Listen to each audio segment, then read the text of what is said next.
Pride and Prejudice by Jane Austen, Chapter 53. Mr. Wickham was so perfectly satisfied with this conversation that he never again distressed himself or provoked his dear sister Elizabeth by introducing the subject of it, and she was pleased to find that she had said enough to keep him quiet. The day of his and Lydia's departure soon came, and Mrs. Bennet was forced to submit to a separation which, as her husband by no means entered into her scheme of their all going to Newcastle, was likely to continue at least a 12-month. "Oh, my dear Lydia," she cried, "when shall we meet again?" "Oh, Lord, I don't know. Not these 2 or 3 years, perhaps." "Write to me very often, my dear." "As often as I can. But you know Mary's room never have much time for writing. My sisters may write to me. They will have nothing else to do." Mr. Wickham's adieus were much more affectionate than his wife's. He smiled, looked handsome, and said many pretty things. "He is as fine a fellow," said Mr. Bennet as soon as they were out of the house, "as ever I saw. He simpers and smirks and makes love to us all. I am prodigiously proud of him. I defy even Sir William Lucas himself to produce a more valuable son-in-law." The loss of her daughter made Mrs. Bennet very dull for several days. "I often think," said she, "that there is nothing so bad as parting with one's friends. One seems so forlorn without them." "This is the consequence, you see, madam, of marrying a daughter," said Elizabeth. "It must make you better satisfied that your other 4 are single." "It is no such thing. Lydia does not leave me because she is married, but only because her husband's regiment happens to be so far off. If that had been nearer, she would not have gone so soon." But the spiritless condition which this event threw her into was shortly relieved, and her mind opened again to the agitation of hope by an article of news which then began to be in circulation. The housekeeper at Netherfield had received orders to prepare for the arrival of her master, who was coming down in a day or 2 to shoot there for several weeks. Mrs. Bennet was quite in the fidgets. She looked at Jane and smiled and shook her head by turns. "Well, well, and so Mr. Bingley is coming down, sister?" For Mrs. Phillips first brought her the news. "Well, so much the better. Not that I care about it, though. He's nothing to us, you know, and I'm sure I never want to see him again. But, however, he is very welcome to come to Netherfield if he likes it, and who knows what may happen. But that is nothing to us. You know, sister, we agreed long ago never to mention a word about it. And so, is it quite certain he's coming?" "You may depend on it," replied the other. "for Mrs. Nichols was in Meryton last night. I saw her passing by and went out myself on purpose to know the truth of it, and she told me that it was certain true. He comes down on Thursday at the latest, very likely on Wednesday. She was going to the butcher's, she told me, on purpose to order in some meat on Wednesday, and she has got 3 couple of ducks just fit to be killed." Miss Bennet had not been able to hear of his coming without changing color. It was many months since she had mentioned his name to Elizabeth, but now, as soon as they were alone together, she said, "I saw you look at me today, Lizzie, when my aunt told us of the present report, and I know I appeared distressed. But don't imagine it was from any silly cause. I was only confused for the moment, because I felt that I should be looked at. I do assure you that the news does not affect me either with pleasure or pain. I am glad of one thing, that he comes alone, because we shall see the less of him. Not that I am afraid of myself, but I dread other people's remarks." Elizabeth did not know what to make of it. Had she not seen him in Derbyshire, she might have supposed him capable of coming there with no other view than what was acknowledged. But she still thought him partial to Jane, and she wavered as to the greater probability of his coming there with his friend's permission, or being bold enough to come without it. "Yet it is hard," she sometimes thought, "that this poor man cannot come to a house which he has legally hired without raising all this speculation. I will leave him to himself."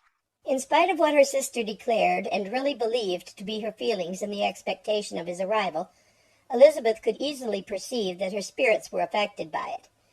They were more disturbed, more unequal than she had often seen them. The subject, which had been so warmly canvassed between their parents about a 12-month ago, was now brought forward again.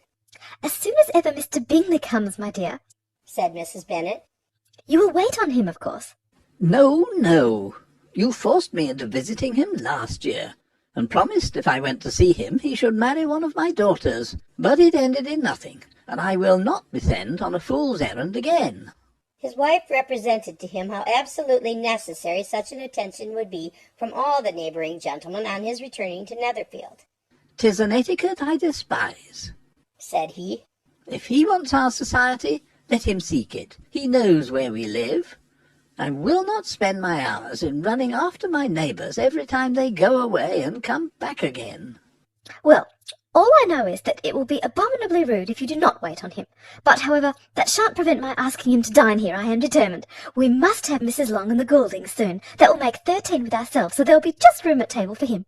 Consoled by this resolution, she was the better able to bear her husband's incivility, though it was very mortifying to know that her neighbours might all see Mr. Bingley in consequence of it before they did. As the day of his arrival drew near, "I begin to be sorry that he comes at all," said Jane to her sister. "It would be nothing.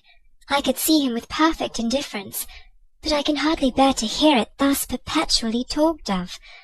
My mother means well, but she does not know. No one can know how much I suffer from what she says. Happy shall I be when his stay at Netherfield is over." I wish I could say anything to comfort you, replied Elizabeth. but it is wholly out of my power. You must feel it, and the usual satisfaction of preaching patience to a sufferer is denied me, because you have always so much. Mr. Bingley arrived. Mrs. Bennet, through the assistance of servants, contrived to have the earliest tidings of it, that the period of anxiety and fretfulness on her side might be as long as it could. She counted the days that must intervene before their invitation could be sent, hopeless of seeing him before. But on the third morning after his arrival in Hertfordshire, she saw him, from her dressing-room window, enter the paddock and ride towards the house. Her daughters were eagerly called to partake of her joy. Jane resolutely kept her place at the table, but Elizabeth, to satisfy her mother, went to the window. She looked. She saw Mr. Darcy with him, and sat down again by her sister. "There's a gentleman with him, mamma," said Kitty. "Who can it be?" Some acquaintance or other, my dear, I suppose. I am sure I do not know. "La!" replied Kitty. "It looks just like that man that used to be with him before Mr. What's-his-name. That tall, proud man." Good gracious! Mr. Darcy! And so it does, I vow. Well, any friend of Mr. Bingley's will always be welcome here, to be sure. But else I must say that I hate the very sight of him. Jane looked at Elizabeth with surprise and concern. She knew but little of their meeting in Derbyshire, and therefore felt for the awkwardness which must attend her sister in seeing him almost for the first time after receiving his explanatory letter. Both sisters were uncomfortable enough. Each felt for the other, and of course for themselves. And their mother talked on, of her dislike of Mr. Darcy, and her resolution to be civil to him only as Mr. Bingley's friend, without being heard by either of them. But Elizabeth had sources of uneasiness which could not be suspected by Jane, to whom she had never yet had the courage to show Mrs. Gardiner's letter, or to relate her own change of sentiment towards him. To Jane, he could be only a man whose proposals she had refused, and whose merit she had undervalued. But to her own more extensive information, he was the person to whom the whole family were indebted for the first of benefits, and whom she regarded herself with an interest, if not quite so tender, at least as reasonable and just as what Jane felt for Bingley. Her astonishment at his coming to Netherfield, to Longbourn, and voluntarily seeking her again, was almost equal to what she had known on first witnessing his altered behaviour in Derbyshire. The colour which had been driven from her face returned for half a minute with an additional glow, and a smile of delight added lustre to her eyes, as she thought for that space of time that his affection and wishes must still be unshaken. But she would not be secure. "Let me first see how he behaves," said she. "It will then be early enough for expectation." She sat intently at work, striving to be composed, and without daring to lift up her eyes, till anxious curiosity carried them to the face of her sister as the servant was approaching the door. Jane looked a little paler than usual, but more sedate than Elizabeth had expected. On the gentleman's appearing, her colour increased, yet she received them with tolerable ease, and with a propriety of behaviour equally free from any symptom of resentment or any unnecessary complaisance. Elizabeth said as little to either as civility would allow, and sat down again to her work with an eagerness which it did not often command. She had ventured only one glance at Darcy. He looked serious as usual, and she thought, more as he had been used to look in Hertfordshire than as she had seen him at Pemberley. But perhaps he could not, in her mother's presence, be what he was before her uncle and aunt. It was a painful but not an improbable conjecture. Bingley she had likewise seen for an instant, and in that short period saw him looking both pleased and embarrassed. He was received by Mrs. Bennet with a degree of civility which made her two daughters ashamed, especially when contrasted with the cold and ceremonious politeness of her curtsy and address to his friend.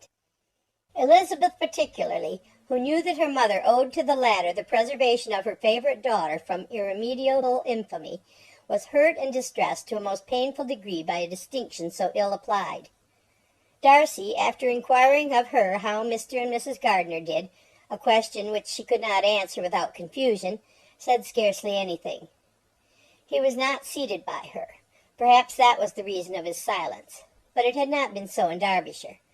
There he had talked to her friends when he could not to herself. But now several minutes elapsed without bringing the sound of his voice, and when occasionally, unable to resist the impulse of curiosity, she raised her eyes to his face, she as often found him looking at Jane as at herself, and frequently on no object but the ground. More thoughtfulness and less anxiety to please than when they last met were plainly expressed. She was disappointed and angry with herself for being so. "Could I expect it to be otherwise?" said she. "Yet why did he come?"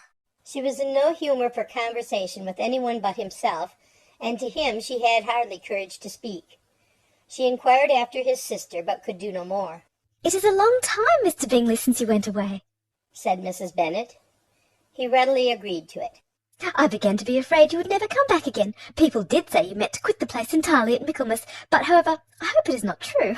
A great many changes have happened in the neighbourhood since you went away. Miss Lucas is married and settled, and one of my own daughters. I suppose you have heard of it. Indeed, you must have seen it in the papers. It was in the Times and the Courier, I know, though it was not put in as it ought to be. It was only said, 'Lately, George Wickham, Esquire, to Miss Lydia Bennet,' without there being a syllable said of her father or the place where she lived or anything. It was my brother Gardiner's drawing up too, and I wonder how he came to make such an awkward business of it. Did you see it?" Bingley replied that he did, and made his congratulations. Elizabeth dared not lift up her eyes. How Mr. Darcy looked, therefore, she could not tell. "It is a delightful thing, to be sure, to have a daughter well married," continued her mother. "but at the same time, Mr. Bingley, it is very hard to have her taken such away from me. They are gone down to Newcastle, a place quite northward, it seems, and there they are to stay, I do not know how long. His regiment is there, for I suppose you have heard of his leaving the shire, and of his being gone into the regulars. Thank heaven he has some friends, though perhaps not so many as he deserves." Elizabeth, who knew this to be levelled at Mr. Darcy, was in such misery of shame that she could hardly keep her seat. It drew from her, however, the exertion of speaking, which nothing else had so effectually done before, and she asked Bingley whether he meant to make any stay in the country at present. A few weeks, he believed. "When you have killed all your own birds, Mr. Bingley," said her mother. "I beg you will come here and shoot as many as you please on Mr. Bennet's manor. I'm sure he'll be vastly happy to oblige you, and will save all the best of the coveys for you." Elizabeth's misery increased at such unnecessary, such officious attention. Were the same fair prospect to arise at present as had flattered them a year ago, everything, she was persuaded, would be hastening to the same vexatious conclusion. At that instant she felt that years of happiness could not make Jane or herself amends for moments of such painful confusion. "The first wish of my heart," said she to herself, "is never more to be in company with either of them. Their society can afford no pleasure that will atone for such wretchedness as this. Let me never see either one or the other again." Yet the misery, for which years of happiness were to offer no compensation, received soon afterwards material relief from observing how much the beauty of her sister rekindled the admiration of her former lover. When first he came in, he had spoken to her but little, but every 5 minutes seemed to be giving her more of his attention. He found her as handsome as she had been last year, as good-natured and as unaffected, though not quite so chatty. Jane was anxious that no difference should be perceived in her at all, and was really persuaded that she talked as much as ever, but her mind was so busily engaged that she did not always know when she was silent.